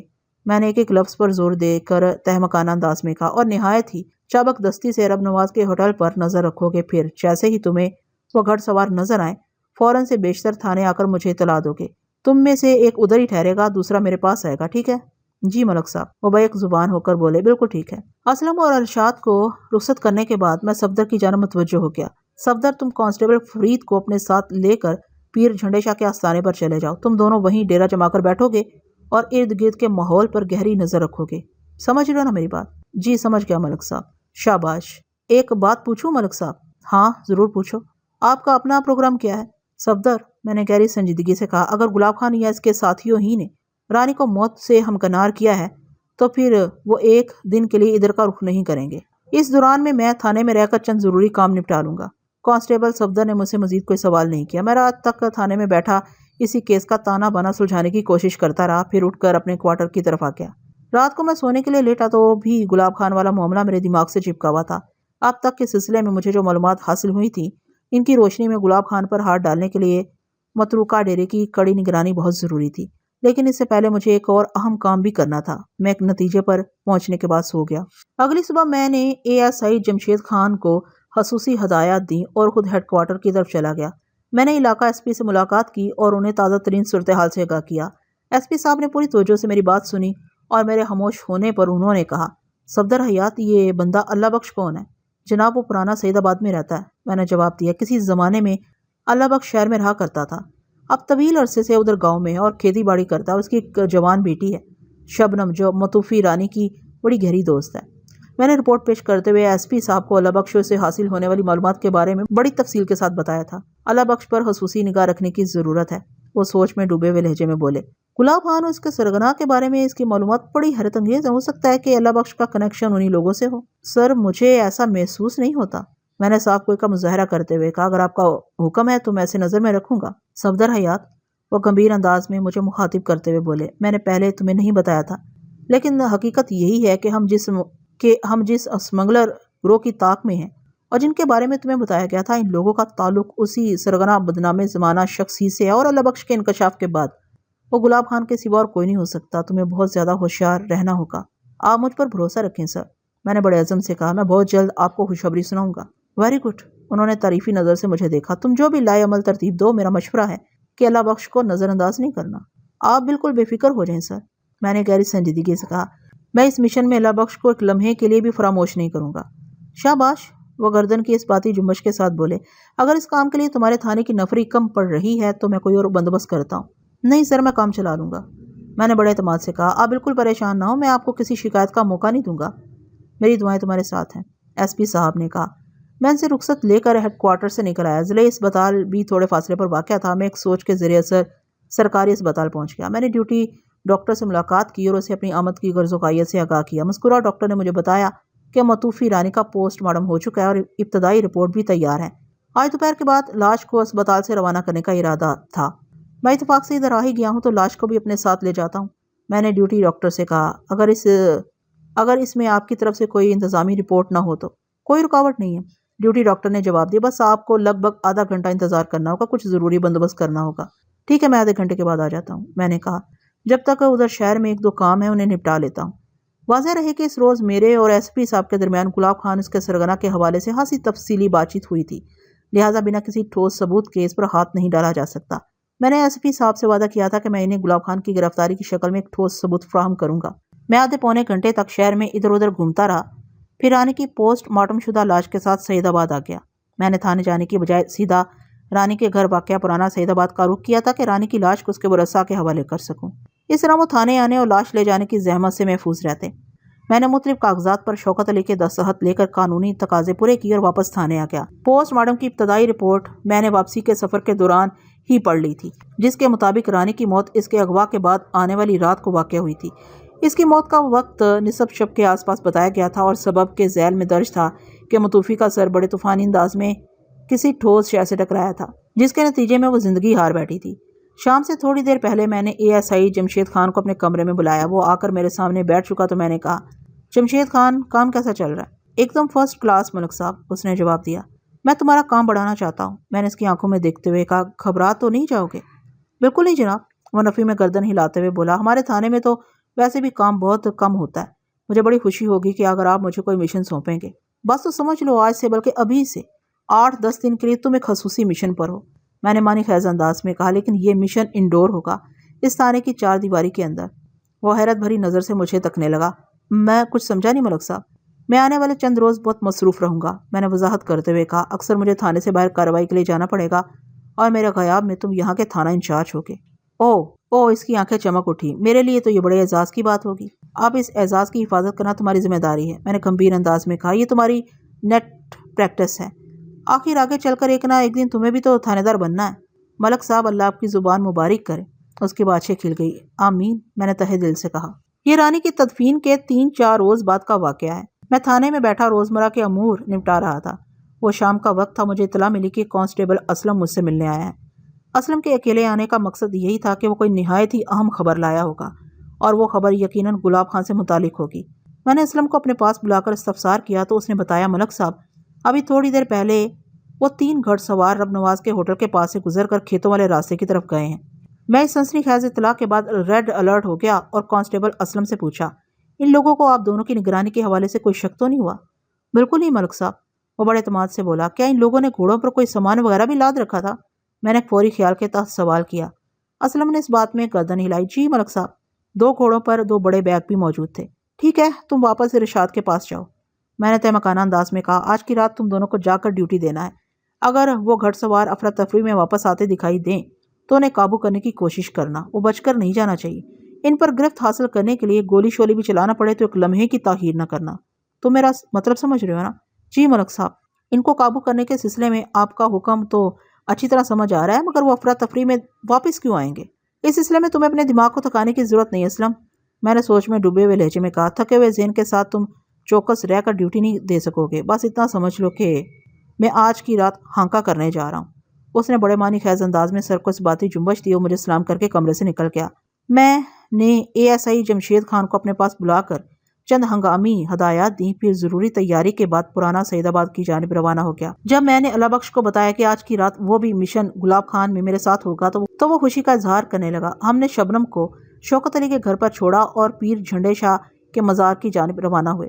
میں نے متروکہ ڈیرے تک رسائی حاصل کرنے کے لیے وہی راستہ اختیار کیا تھا جو پرانا سعید آباد سے موزہ چاند نگر کی طرف جاتا تھا۔ اسی راستے سے ہم پہلے بھی پیر جھنڈے شاہ کے آستانے پر جا چکے تھے۔ وہاں پر میں نے پہلے کانسٹیبل صفدر اور فرید کو تعینات کر رکھا تھا۔ اس روٹ کو اختیار کرنے کا ایک سبب یہ بھی تھا کہ گلاب خان اینڈ کمپنی پر ادھر سے دھاوا بولنا زیادہ سودمند ثابت ہوتا۔ پھر دوسری جانب یعنی رب نواز کے ہوٹل کی طرف میں نے کانسٹیبل اسلم اور ارشاد کو چوکنا کر دیا تھا، لہٰذا گلاب خان اور اس کے ساتھیوں کے ادھر سے فرار ہونے کا خطرہ نہیں تھا۔ راستے پر میرے اور اللہ بخش کے درمیان گلاب خان کے حوالے سے بات چیت ہوتی رہی تھی۔ میں سے پہلے اس ڈیرے کا جو سروے کر کے گیا تھا اس کے بارے میں اللہ بخش کو تفصیلاً بتا چکا تھا، لہٰذا وہ کچھ زیادہ ہی جوشیلا ہو رہا تھا۔ ہم نے پیر جھنڈے شاہ کے مزار سے صفدر اور فرید کو اپنے ساتھ لیا اور لگ بھگ 10 بجے رات اس ڈیرے کے قریب پہنچ گئے جسے پچھلے کچھ عرصے سے گلاب خان اور اس کے ساتھیوں نے اپنا اڈا بنا رکھا تھا۔ راستے میں نے صفدر اور فرید کو تازہ ترین صورتحال سے آگاہ کر دیا تھا۔ ڈیرے کے اندر اور باہر سناٹے کا راج تھا۔ باہر سناٹے کا سبب تو سمجھ میں آتا تھا، لیکن اندر کی خاموشی مجھے تشویش میں مبتلا کر رہی تھی۔ صفدر نے اظہار خیال کرتے ہوئے کہا، ملک صاحب، ہو سکتا ہے وہ لوگ ادھر آئے ہی نہ ہوں۔ یہ نہیں ہو سکتا، وہ سختہ میرے منہ سے نکلا۔ اللہ بخش نے مشورہ دینے والے انداز میں کہا، تھانے دار صاحب، آپ تینوں کے بدن پر پولیس کی وردیاں ہیں جبکہ میں عام دیہاتی لباس میں ہوں۔ میں نے سوالیہ نظر سے اللہ بخش کی طرف دیکھا۔ میں گلاب خان اور اس کے ساتھیوں کو ان کے بل سے نکالنے کی کوشش کر سکتا ہوں، وہ گہری سنجیدگی سے بولا۔ لگتا ہے تمہارے ذہن میں کوئی آئیڈیا ہے، میں نے سرسراتی ہوئی آواز میں کہا۔ جی ہاں، اس نے بڑے اعتماد سے اس بات میں گردن ہلائی، پھر بولا، آپ لوگ ایک طرف ہٹ کر کھڑے ہو جائیں اور بالکل چوکنا رہیں، میں ڈیرے کا گیٹ کھلوانے کی کوشش کرتا ہوں۔ میں نے اللہ بخش کو تجربے کی اجازت دیتے ہوئے کہا، تم کوشش کر کے دیکھ لو۔ اللہ بخش ہمیں اندھیرے میں چھوڑ کر ڈیرے کے گیٹ کی طرف بڑھ گیا۔ ہم تینوں ایسے زاویے پر کھڑے تھے جہاں سے ڈیرے کا گیٹ صاف نظر آ رہا تھا، لیکن گیٹ میں کھڑے ہو کر بھی ہمیں کوئی دیکھ نہیں سکتا تھا۔ اللہ بخش نے گیٹ پر پہنچ کر خاصی زوردار دستک دی۔ میرے ذہن میں ایک خدشے نے سر اٹھایا۔ ایس پی صاحب کے الفاظ میری سماعت میں گونجنے لگے، اللہ بخش پر خصوصی نگاہ رکھنے کی ضرورت ہے۔ گلاب خان اس کے سرغنہ کے بارے میں اس کی معلومات بڑی حیرت انگیز ہیں، ہو سکتا ہے اللہ بخش کا کنیکشن انہی لوگوں سے ہو۔ اول تو ایسا ہے نہیں، کیونکہ میری نظر بندے کو پہچاننے میں غلطی نہیں کر سکتی۔ میں نے اپنی سوچ میں خود سے کہا، اگر ایسا ہے تو پھر میں اللہ بخش کا حشر گلاب خان سے بھی زیادہ عبرت نہ کر دوں گا۔ میرے ذہن میں ایک منفی سوچ ابھری، اگر اللہ بخش نے گلاب خان کو خفیہ اشارہ دے کر کوئی گڑبڑ کر دی تو؟ میں نے فوراً سے بیشتر سر جھٹک دیا، ایسا کچھ نہیں ہوگا۔ اللہ بخش کی زوردار دستک پر جب اندر سے کوئی رد عمل نہیں آیا تو اس نے دوسری دستک کے ساتھ باواضح بلند پکارا، بھائی اندر کوئی ہے، میں راستہ بھٹک گیا ہوں، مسافر ہوں، کوئی میری مدد کرے۔ اللہ بخش کی اس کوشش پر اندر سے جو جواب آیا اس نے مجھ سمیت صفدر اور فرید کو بری طرح چونکا دیا۔ وہ ایک آواز تھی، جانی پہچانی آواز، گھوڑوں کے ہنہنانے کی مخصوص آواز، یعنی ہنہناہٹ۔ اس ہنہناہٹ نے ثابت کر دیا کہ اندر چند گھوڑے موجود ہیں، جس کا واضح مطلب یہی تھا کہ وہ گھڑ سوار بھی اندر موجود ہیں، جن کی تلاش میں پچھلے چند روز سے میں سرگرداں تھا۔ میں نے صفدر اور فرید کو اشارہ کیا کہ وہ ڈیرے کے عقبی حصے کی جانب چلے جائیں۔ میں سامنے سے دھاوا بولتا ہوں، اگر ان لوگوں نے پچھلے حصے سے بھاگنے کی کوشش کی تو وہ انہیں سنبھال لیں گے۔ وہ میرا اشارہ سمجھ کر مذکورہ سمت بڑھ گئے۔ میں اللہ بخش کے پیچھے تھوڑا فاصلہ رکھ کر کھڑا ہو گیا۔ گیٹ پر نمودار ہونے والا شخص فوری طور پر مجھے نہیں دیکھ سکتا تھا۔ اللہ بخش نے ایک مرتبہ پھر زوردار دستک دی اور فریادی لہجے میں پکارا، بھائی گیٹ کھولو اور میری مدد کرو، میں ایک بھولا بھٹکا پردیسی ہوں، مجھے راستہ سمجھا دو۔ تھوڑی دیر کے بعد گیٹ کھلنے کے آثار پیدا ہوئے۔ میں نے اپنا سربس ریوالور نکال لیا۔ اگلے ہی لمحے بآہستگی گیٹ کھلا اور کسی نے باہر جھانکنے کی کوشش کی۔ اس کی کوشش کو ناکام بنانے کے لیے مجھے بس اتنی ہی مہلت درکار تھی۔ اس سے پہلے کہ وہ شخص اللہ بخش سے کسی نوعیت کی گفت و شنید کا آغاز کرتا، میں نے ایک زوردار دھکا دے کر گیٹ کا پٹ اس کے منہ پر کھول دیا۔ وہ بلبلاہٹ کی آواز خارج کرتے ہوئے پیچھے کو لٹ گیا۔ میں بھرا مار کر ڈیرے کے اندر داخل ہو گیا۔ اسی لمحے کمروں کی جانب سے آواز ابھری، مراد کون ہے باہر؟ گیٹ کا تھپڑ کھا کر گرنے والا مراد بڑا ہی نامراد ثابت ہوا۔ اندھیرا ہونے کے باوجود بھی اس نے میری وردی کو ٹھیک طرح سے دیکھ لیا تھا۔ اپنے ساتھی کے سوال کے جواب میں وہ چلایا، گلاب خان، پولیس آئی ہے۔ پولیس؟ گلاب خان بس اتنا ہی کہہ سکا۔ گلاب خان کی حیرت اور بے یقینی میں ڈوبی ہوئی آواز نے مجھے بتا دیا کہ وہ ڈیرے سے فرار ہونے کی کوشش کرے گا۔ میں نے بجلی کسی تیزی کے ساتھ ایک ہوائی فائر کیا، پھر گرج کر کہا، کوئی بھاگنے کی کوشش نہ کرے۔ اس ڈیرے کو پولیس کے جوانوں نے چاروں طرف سے گھیر رکھا ہے، جو بھی مہم جوئی کرے گا حرام موت مرے گا۔ پھر میں نے مراد کی کمر پر ٹھڈا رسید کرتے ہوئے کہا، اٹھ کھڑا ہو جا۔ اس لمحے کچھ ایسی آوازیں ابھریں جیسے گلاب خان اور اس کا دوسرا ساتھی میری دھمکی کو خاطر میں نہ لاتے ہوئے ڈیرے کے عقبی حصے سے فرار کی کوشش کر رہے ہوں۔ میں نے ایک فوری فیصلے کے تحت مراد نامی گنڈے کی ٹانگ پر فائر کیا اور اللہ بخش سے کہا، تم اس کا خیال رکھو، میں دوسروں کی خیریت پوچھ کر آتا ہوں۔ پھر میں کمروں کی جانب لپک گیا۔ میں نے دھمکی تو دی تھی کہ جو بھی بھاگنے کی کوشش کرے گا بے موت مرے گا، لیکن میں اس لمحے کا انتظار نہیں کر سکتا تھا کہ وہ ایسی کوئی کوشش کریں اور صفدر اور فرید کو کارروائی ڈالنا پڑے۔ جب میں ڈیرے کے عقبی حصے میں بنے کمروں تک پہنچا تو میں نے دیکھا 2 افراد دیوار پھلانگ کر فرار ہونے کی کوشش کر رہے تھے۔ میں نے ایک لمحے کی تاخیر کے بغیر یک بعد دیگرے 2 گولیاں چلائیں۔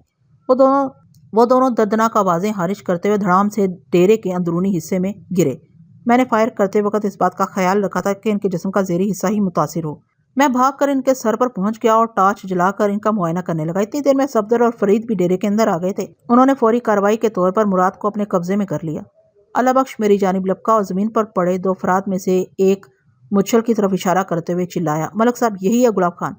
آئندہ 5 منٹ کے اندر اندر ان تینوں گنڈوں کو الٹی ہتھکڑیاں پہنا دی گئیں۔ پھر میں نے کمروں کی تلاشی لی اور وہ 2 بڑے بیگ دریافت کر لیے جن کے بارے میں کانسٹیبل اسلم نے مجھے بتایا تھا۔ میں نے بیگ کھول کر دیکھے تو دنگ رہ گیا۔ ایک بیگ کے اندر خطرناک اسلحہ بھرا ہوا تھا جبکہ دوسرا بیگ منشیات سے بھرا ہوا تھا۔ وہ تینوں مجرم اپنے خطرناک جرم کے ثبوتوں کے ساتھ میری گرفت میں آ چکے تھے، لہٰذا مجھے اپنا کام کرنے کے لیے اب اور کسی چیز کی ضرورت نہیں تھی۔ گلاب خان کے دوسرے ساتھی کا نام ایوب تھا۔ ان تینوں زخمی گنڈوں اور ان کے جرائم کے ثبوت کو لے کر میں رات کے آخری پہر اپنے تھانے پہنچ گیا۔ واپسی کے لیے ہم نے وہ راستہ اختیار کیا تھا جدھر اسلم اور ارشاد تعینات تھے۔ مزے کی بات یہ تھی کہ جب گلاب خان اور ایوب دیوار پھلانگ کر فرار ہونے کی کوشش کر رہے تھے تو ان کے پاس ہتھیار بھی موجود تھے، لیکن میں نے انہیں گولی چلانے کی مہلت نہیں دی تھی۔ میرے ریوالور سے نکلنے والی گولیوں نے گلاب خان کی تشریف اور ایوب کے ٹخنے کو لہولہان کر دیا تھا، جبکہ مراد کی ران مسلسل خون اگل رہی تھی۔ مجھے گلاب خان اور اس کے ساتھی گنڈوں پر زیادہ محنت نہیں کرنی پڑی تھی۔ وہ بری طرح زخمی تھے اور میں نے ان پہ واضح کر دیا تھا کہ جب تک وہ اقبالی بیان نہیں دیں گے میں ان کی مرہم پٹی کا بندوبست نہیں کروں گا۔ ان کے پاس میری بات ماننے کے سوا کوئی چارہ نہیں تھا۔ جب میں نے گلاب خان مچھل سے رانی کی موت کے حوالے سے سوال کیا تو اس نے بڑی سنجیدگی سے جواب دیا، اسے میں نے نہیں مارا، وہ اپنی موت خود مری ہے۔ کیسے؟ میں نے پوچھا۔ وہ اپنی موت خود کیسے مر گئی؟ میں اس کی عزت خراب کرنا چاہتا تھا اور وہ خود کو چھڑا کر بھاگنے کی کوشش میں تھی۔ وہ نگاہ چراتے ہوئے بولا، اسی چھینا چپٹی میں اسے ایک زوردار دھکا لگا اور اس کا سر ایک دیوار سے جا ٹکرایا، بس وہ ادھر ہی گر گئی اور مر گئی۔